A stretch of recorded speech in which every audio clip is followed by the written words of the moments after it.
Imagine you're managing a complex industrial setup with an Omron CJ2M PLC and an NB5Q HMI, both connected to your company's network. You're familiar with remote assistance in other systems, but Omron's ecosystem feels like uncharted territory.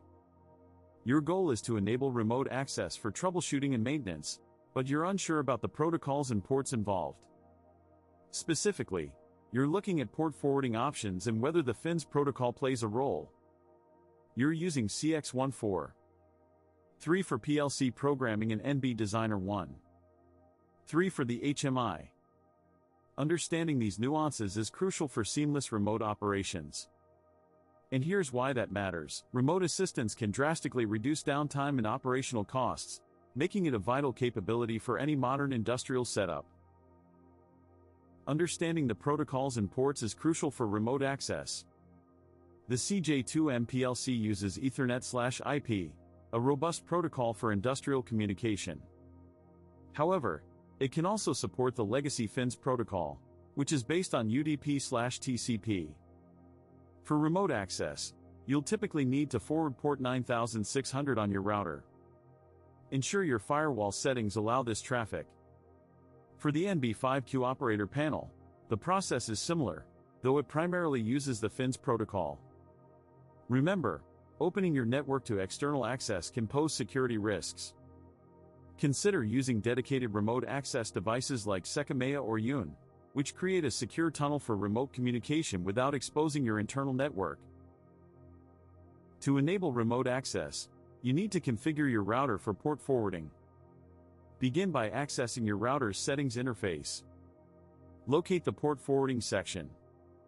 Here, you'll specify the external port that will be forwarded to the internal IP address of your Omron device.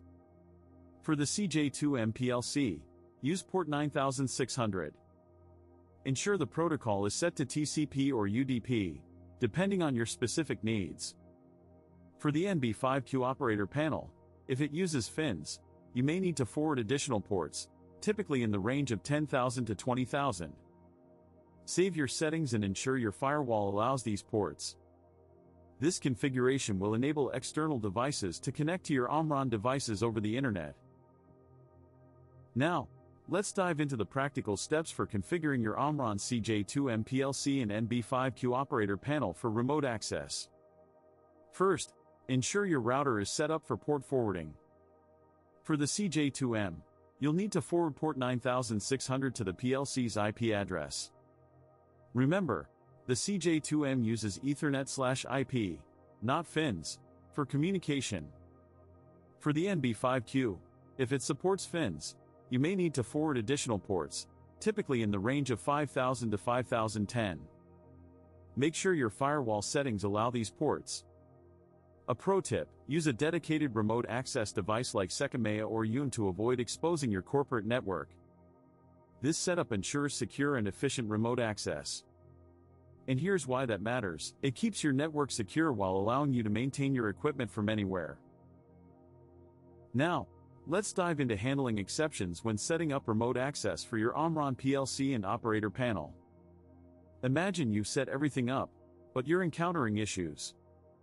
First, ensure your router is correctly configured for port forwarding.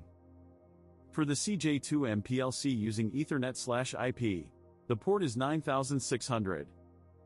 If you're using FINS, the ports can vary, typically ranging from 1000 to 5000. Check your firewall settings to ensure they aren't blocking these ports. If you're still facing issues, consider using a dedicated remote access device like Sekamea or Yun, which can simplify the process and provide a more secure connection. Remember, the key to troubleshooting is systematic checking of each component in your setup. Write down each step you've taken and the result to identify where the breakdown occurs. This methodical approach will not only solve your current issue but also equip you with the skills to handle similar challenges in the future.